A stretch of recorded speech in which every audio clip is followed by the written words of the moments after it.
What it do? Urseg crew, hey man, listen, today I'm here to talk about how Dana White is doing such a good job. I just want to say congratulations to Dana White on all of the great matchmaking he's been doing lately. He's literally cooking with oil, guys. So I feel like a lot of people are hating on UFC at the moment. Let me take my headset off. A lot of people are hating on Dana White. A lot of people are hating on the UFC at the moment. I just want to say, like, nice things about the promotion. I mean, this weekend, there was a great card between March and Tybura. He's a great fighter, you know, I'd love to fight him again. And Tai Tuivasa, great main event. I predicted Tybura to win, guys. I was extremely happy to see Tybura get a huge W. Obviously, the title fight is next for him, but yeah, big W for Tybura.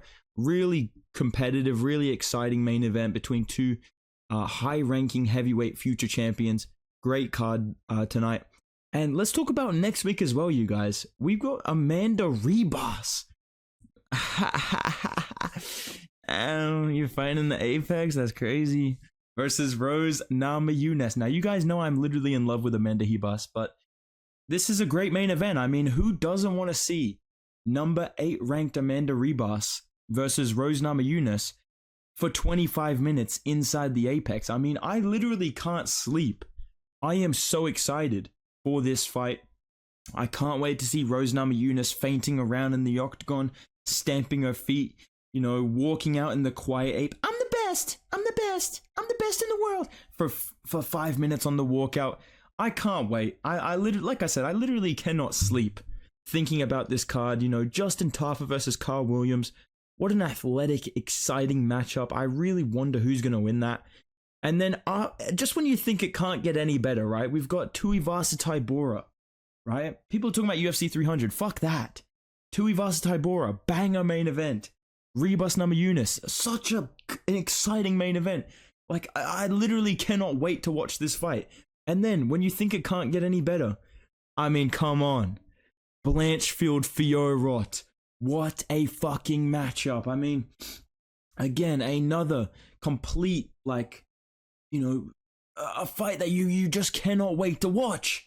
Chris Weidman, Bruno Silva. I mean, what great matchmaking. Like, I literally have been thinking non-stop since UFC 292. I can't wait to watch Chris Weidman fight again.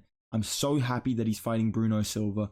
I think it's going to end really well for Chris Weidman. I think he's going to get a huge W in this fight. I mean, how could he not? He's a former middleweight champion, you guys. So I really think he's going to wear gloves, man. I think he is, dude.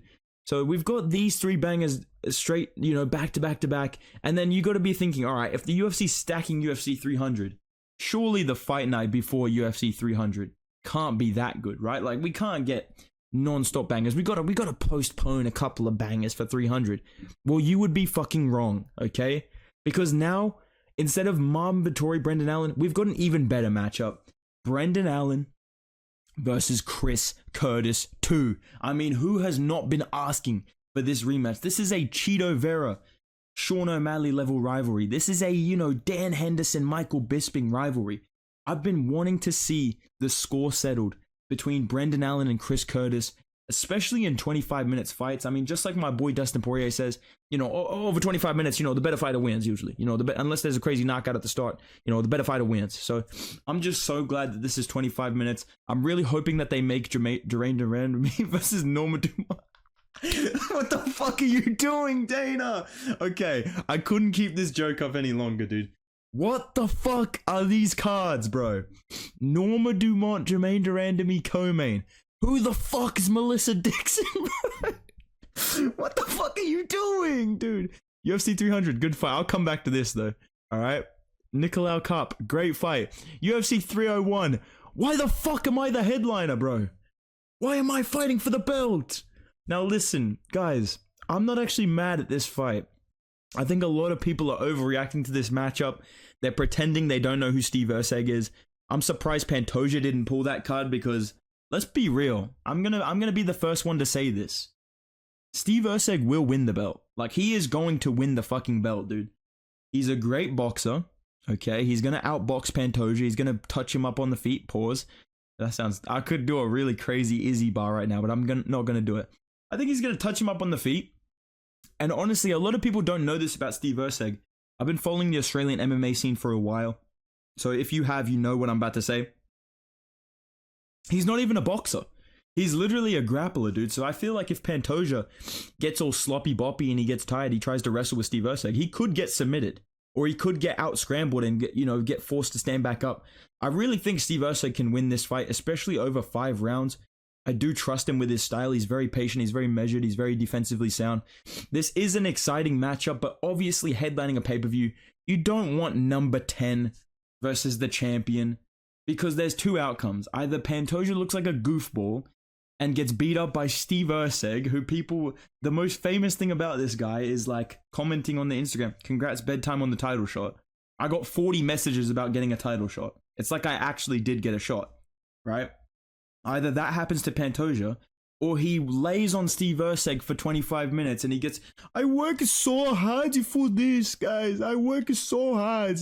So, it's not really going to be a banger main event. I think it's good matchmaking because nobody gives a fuck about Royval fighting for the belt. Makayev looked like shit in his last fight. Erceg should be ranked as high as Makayev, in my opinion, for beating Schnell and Dvorak, who were both top 10 guys. And beating Alessandro Costa, but it is what it is, right? He's ranked number 10, fine. He's gonna win the belt. The only positive I have to say right now about UFC 301 with all the fights they've added, obviously Michel Pereira, Mahmoud Muradov, that's a banger early prelim fight. They did add Jose Aldo. I don't know if he's on here, but they did add Jose Aldo to this card. He's not even on here. Nice job, UFC. They did add Jose Aldo. So Jose Aldo's fighting Jonathan Martinez. That is a sick fucking matchup. I kind of wish that it was like Jose Aldo versus Figueiredo, or Jose Aldo versus Cody Garbrandt. That would be a better fight.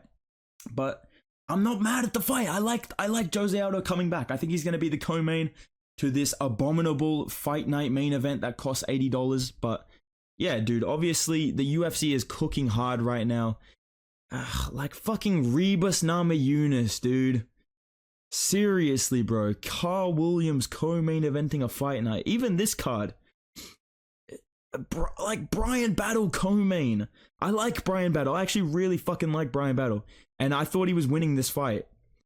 Dude, you cannot find a single ranked fighter to put on this card. Is that what you're telling me? There is not a single ranked fighter left in the UFC that you can put as the co-main to one of these cards. Because it's not like they're all on one fight night card. No. Unranked. One of these guys is ranked. Who the fuck is this? Who is Ebo Asian? Who is this guy? What the fuck? Why is he fighting the Pleasure Man, dude? I'm sorry, but Dana White, what the fuck are you doing? And a lot of people, they're coping. They're lying to themselves. They're saying, oh, dude, why are you guys complaining? We've got UFC 300. Obviously, these cards are going to be fucking shit, you know what I mean? We're going to have to stack up 300. Dude, UFC 300. Okay, good main event. Yeah, good co-main event. Okay. Why the fuck is this on the main card? Bo Nickel is not a pay-per-view draw. I've seen people defending Bo. I've seen Bo Nickel himself be like, oh, I think I just sell pay-per-views. Dude, you get 5K views on YouTube when you're talking about you being on UFC 300. You are literally on the biggest pay-per-view of the year, and you're pulling 6K views on YouTube. You are not Conor McGregor, bro. You are not Sean O'Malley, Lord, bro. What do you mean this guy sells pay-per-views? He's a fucking bot, bro. This guy's a bot. Bo Nickel, what does he do for fun? I'm gonna hang out with my wife today, and I'm gonna train, and I'm gonna eat some berries today. That's all his vlog. I watch Bo Nickel's vlogs. That's all he does is train, eat fucking berries, and like mumble and like literally just walk around. Bo Nickel is not a pay-per-view draw. I'm not mad that he's on the main card. I sound mad that he's on the main card, but I just don't like when people try and fucking lie and cope, bro. What do you mean this guy's on the card because he's a pay-per-view draw? Who the actual fuck, besides like 10,000 wrestling fans that exist on Earth, want to see Bo Nickel over Yuri Prohaska fighting? Over fucking Aljo versus Calvin Kattar. Even that's a more exciting matchup. Cody Garbrandt Figueiredo would be a bigger fight on the main card, to be honest. So, all in all, when you look at these fight night main events that they're doing, these unranked co-main events. There used to be a time when the main event of a fight night was like top 5, top 10, and the co-main event was top 15 ranked minimum. And sometimes the opener would be ranked as well. And now they're all in the fucking apex. They're WMMA and heavyweight main events. I know what you're doing, Dana. I see what the fuck you're doing, dude. It's literally just flyweights, heavyweights, and WMMA. This is like UFC 4 when they only let you play with certain weight classes. Give us some good fucking main events, dude. You bald fuck, bro, okay? And take Bo Nickel off the fucking main card of 300, alright? This is what I wanted to talk about, my reaction to all of these fights that got announced, and this card, these lineups of cards that have been dropping and that are coming up over the next couple of weeks. I've had a lot of people ask me about it, so this is my opinions on some of those matchups. If you want to see me do a full video about Pantoja versus Urseg, let me know in the comments down below. But yeah, comment your thoughts on these cards down below. Is Dana White cooking, or is this just necessary to get good pay-per-views? What do you think? Do you think the UFC could have made better fight nights? I want to hear your opinions down below. If you enjoyed the video, drop a like, subscribe to the channel, because I'm going to be doing the blob tier list very, very soon, guys. And yeah, go follow me on Instagram at Bedtime MMA. I drop all my predictions over there. If you followed me, you would have known to pick Tybura, but it is what it is, brother. So I'll see you in the next video, guys. Goodbye.